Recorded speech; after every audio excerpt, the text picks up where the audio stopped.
शेतकरी मंडळी नमस्कार। कांदा व लसूण पिकासंबंधातील काही महत्त्वाच्या घडामोडी, बातम्या तसेच शेतीविषयी माहिती घेऊन येणाऱ्या आपल्या लाडक्या कांदा व लसूण समाचारच्या या 14व्या अंकामध्ये मी डॉक्टर शैलेंद्र गाडगे, प्रमुख शास्त्रज्ञ, कृषी विस्तार, कांदा व लसूण संशोधन संचालनालयाच्या वतीने आपणा सर्वांचं स्वागत करतो। चला तर या अंकाची सुरुवात करूया ह्या महिन्याच्या कृषी सल्ल्याने आणि जाणून घेऊया रब्बी कांद्याच्या साठवणुकीच्या व्यवस्थापनाबद्दल।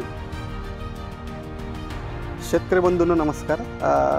कांदा काढणीनंतर जेव्हा आपल्याला साठवण करण्याची त्याची आवश्यकता असते तर आपल्याला माहितीच आहे की आपण तो शेतामध्ये आपण त्याला सुकवतो आणि त्याच्यानंतर सावलीमध्ये, म्हणजे दोन प्रकारच्या ज्या क्युरिंग सिस्टीम असतात त्याच्यामध्ये एक असते फील्ड क्युरिंग, जे आपण त्याला शेतामध्ये पातीच्या खाली झाकून आपण त्याला सुकवतो, आणि दुसरी असते जी पात काढल्यानंतर त्याला सावलीमध्ये आपण जी क्युरिंग करतो, ती एक खूप महत्त्वाचा असा हा कांदा साठवणुकीमधला एक टप्पा आहे। आता साठवणूक करण्याआधी जेव्हा क्युरिंग आपली परिपूर्ण होते त्याच्यानंतर जेव्हा आपल्याला कांदाची जी साठवणूक आपल्याला चाळीमध्ये करायची असते तर त्याच्यामध्ये जर आपण पाहिलं तर तो साठवणूक करण्याआधी त्याला प्रॉपर ग्रेडिंग करणं हे फार आवश्यक आहे। म्हणजे जे आपण कमीत कमी तसे कांद्यामध्ये 5 ग्रेड केले जातात, परंतु कमीत कमी 3 प्रकारचे ग्रेड, म्हणजे छोटा, मध्यम आणि मोठ्या प्रकारचा कांदा, हा तीन प्रकारचे असे वर्गीकरण करून त्यानंतर आपण तो जेव्हा चाळीत आणतो तर चाळीमध्ये सुद्धा साठवताना तो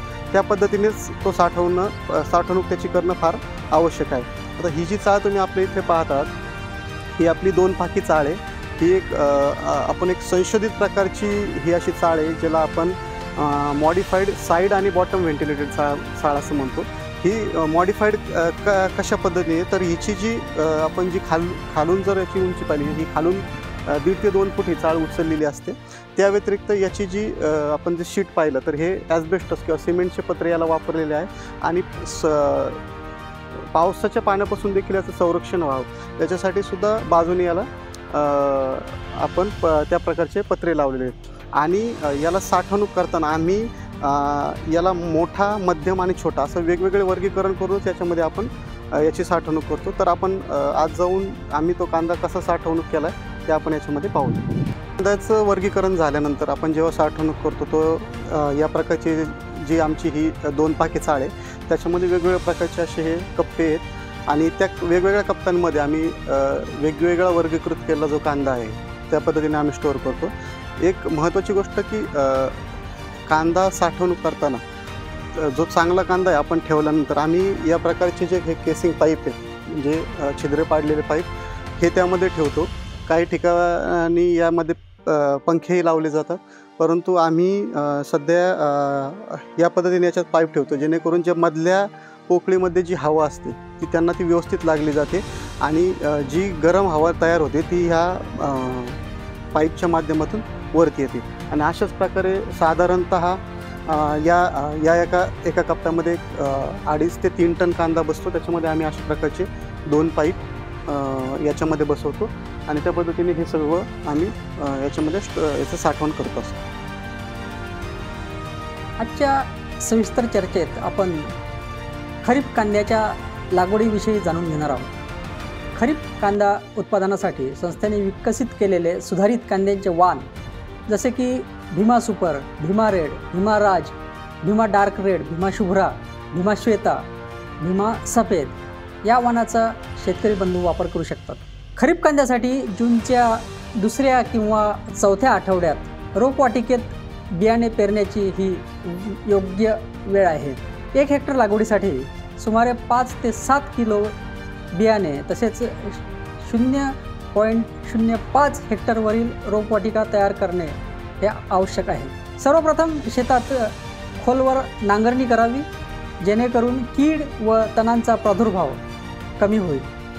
जमीन भुसभुशीत होईपर्यंत शेताची चांगली मशागत करावी, आणि वाफे तयार करण्यापूर्वी मागील पिकांचे उरलेले अवशेष, तण आणि दगड काढून टाकावेत। रोपवाटिकेसाठी शेवटच्या नांगरणीच्या वेळी 500 किलो चांगले कुजलेले शेणखत 2-1-1 अशा प्रमाणात, नत्र, स्फुरद और पालाश खत, आणि पेरणीनंतर 20 दिवसांनी 1 किलो नत्र टाकण्याची शिफारस केलेली आहे।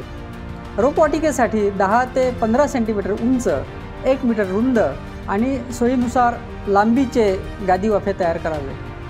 पेरणीपूर्वी कार्बेंडाझिम 50% WP किंवा ट्रायकोडर्मा विरिडी 2 ते 3 ग्रॅम प्रति किलो सोबत बियाण्यांची प्रक्रिया करावी. त्यामुळे मृदाजन्य रोग टाळण्यास मदत होईल.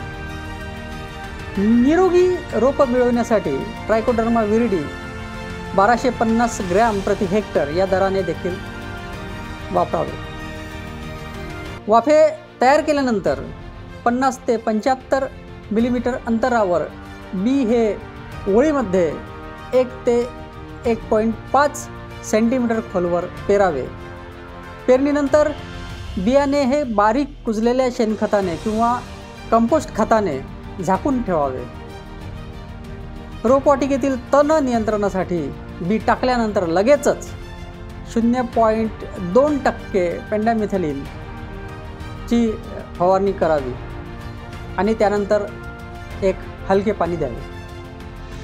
जमिनीच्या पाणी धरून ठेवण्याच्या क्षमतेनुसार तसेच पावसाच्या अंदाजानुसार वाफ्यांमध्ये पुरेसा ओलावा राहील अशा पद्धतीने सिंचनाचे नियोजन करावे. संस्थेचे संचालक भारतीय कृषी अनुसंधान परिषद, केंद्रीय समशीतोष्ण फलोत्पादन संस्था, श्रीनगर, जम्मू काश्मीर येथे ऑनियन डे 2024 निमित्त प्रमुख पाहुणे म्हणून उपस्थित. संचालनालयातर्फे विकसित केलेल्या सुधारित कांदा खरीप, रांगडा व रब्बी वाण भीमा सुपर, भीमा रेड, भीमा राज, भीमा डार्क रेड, भीमा शक्ती, भीमा किरण, भीमा शुभ्र, भीमा श्वेता, भीमा सफेद या वाणांच्या बियाण्याची विक्री सुरू आहे. बियाणे ऑनलाईन पेमेंट करून संपूर्ण भारतभर पोस्टाने पाठवले जात आहे.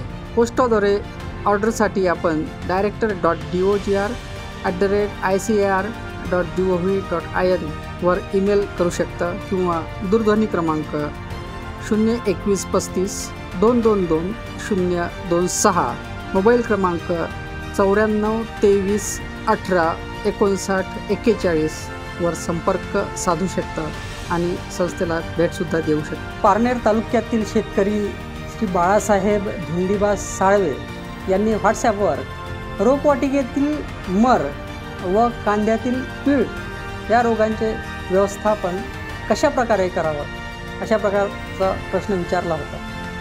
तर मर व कांद्यातील पीळ रोगाचे व्यवस्थापन करण्यासाठी रोपवाटिका ही रुंद गादी वाफ्यावर करावी आणि रोपवाटिकेत योग्य पद्धतीने पाण्याचा निचरा होऊ द्यावा. कांद्याचे उत्पादन घेताना दरवेळेस रोपवाटिकेची जागा बदलावी. पेरणीपूर्वी कार्बेंडाझिम 50% WP किंवा ट्रायकोडर्मा विरिडी 2 ते 3 ग्रॅम प्रति किलो सोबत बियाण्यांची प्रक्रिया करावी. निरोगी रोप मिळविण्यासाठी ट्रायकोडर्मा विरिडी 1250 ग्रॅम प्रति हेक्टर या दराने देखील वापरावे. शेतकरी बांधवांनो, कांदा व लसूण पिकाशी निगडीत समस्या सोडविण्यासाठी आपण संस्थेशी व्हॉट्सॲप किंवा फोनवरही संपर्क साधू शकता. त्यासाठी संस्थेचा व्हॉट्सॲप क्रमांक आहे 84 59 71 55 76. संस्थेच्या यूट्यूब चॅनलला सबस्क्राईब करायला विसरू नका. या अंकामध्ये आता इथेच थांबूयात. पुन्हा भेटूया पुढील अंकात नवीन तंत्रज्ञान, नवीन घडामोडी तसेच तुमच्या समस्यांचे समाधान घेऊन. तोपर्यंत नमस्कार.